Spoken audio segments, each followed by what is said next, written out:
What's up, boys? This weekend is going to be Anthony Hernandez versus Roman Dolidze, but I'm here to talk to you guys about the co-main event. The co-main event is going to be Steve Erceg versus Odi Osbourne. It was supposed to be Steve Erceg versus Alex Perez. That fight got canceled because Perez pulled out. Then it was supposed to be Steve Erceg versus Hung Sung Park, the Iron Turtle. Then the Iron Turtle had to pull out, you know what I'm saying? Then they gave my boy a whole nother opponent in a whole separate weight class. They gave him Odi Osbourne. Now, this fight is extremely interesting. Now, if you haven't known, Steve Erceg was an absolute animal in the UFC, went 3-0 in the UFC, and they gave him Alexander Pantoja. He gave Alexander Pantoja the hardest fight Pantoja has had to date in the company, okay? This Pantoja versus Steve Erceg fight made it all the way to the 5th round. It was 2-2 in my books, and Steve Erceg had a little bit of a low IQ moment and decided to continue to wrestle one of the best wrestlers at 125 pounds. But that's fine.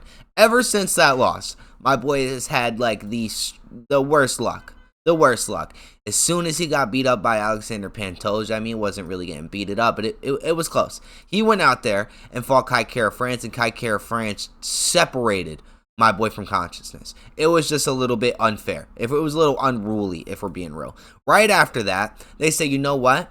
The Kai Kara France one, we'll put that as just like a one-off, you know, you got unlucky. It was a lucky hit. He hit you with the puncher's chance. He slept you. It is what it is. It's Kai Kara France. I mean, who cares about Kai Kara France? So they booked Steve Erceg versus Brandon Moreno for UFC Fight Night Mexico, you know what I'm saying? And Brandon Moreno just went out there and kind of styled on him. It was a little bit of a weird performance if you actually watch it back. Brandon Moreno was trying to do like this weird boxing, switching stances. It was honestly very odd. It was very odd. A lot of people were saying like that's like how Mexican boxers culturally fight or some crazy shit like that. But whatever. He got the W. I'll give it to him. Steve Erceg didn't really perform as well. But I know Steve Erceg has his back against the wall, essentially. He's 0-3 in his last 3. He's 1-4. I mean, he's 1-3 in his last 4. His last win was in March 2nd of 2024 against Matt Schnell. All right? That, like, how well has that win really aged over time? Now, my boy Steve Erceg is fighting Odi Osbourne. Now, if you're confused a little bit, you're like, wait a minute, Odi Osbourne isn't at 125 pounds. Because Odi Osbourne took this fight on short notice, they moved it to Odi's weight class, 135 pounds. So this fight essentially means nothing for Steve Erceg. If he wins this fight, which I'm assuming he does, he gets absolutely nothing. Absolutely nothing. But if Odi Osbourne wins this fight, an unranked fighter at 135, he has been for a little bit now. He's on a 3-fight losing streak, getting finished in 2 of those 3 fights. If he wins this, well, he's 1-3 in his last 4. He's not on a 3-fight losing streak. He just broke his losing streak, but he did get finished in 2 out of those 3 losses. Now, if Odi Osbourne goes out there and performs, if he goes out there and performs and puts away Steve Erceg, which honestly I think is impossible. I thought it was impossible when Kai Kara France did it, and I don't think Odi Osbourne has a single chance against Steve Erceg. I think the Lisp is going to hold Steve Erceg at a higher like accountability level than Odi Osbourne. Okay, let's be for real. But if Odi gets this done, he will be the next hottest thing at 135. You best believe Marab will be on notice, all right, for Odi Osbourne beating up Steve Erceg. Obviously, that's a fucking joke. But Odi Osbourne would totally be able to position himself to be ranked off of this win against Steve Erceg. You know, so this might be great for for Odi Osbourne, but for Steve Erceg, there's really no bright side to this. Only downside, you win this, you don't move up in rank. It's not in your actual division. You know, you're not any step closer to fighting Pantoja. Again, Joshua Van, who was unranked about 2 or 3 months ago, was getting a title shot, and you just got a stroke of bad luck. Like, it sucks. It sucks. But I think we're going to be able to see Steve Erceg prevail through the fire here. I think it's going to be a stand-up battle. You know, Odi Osbourne always makes things fun.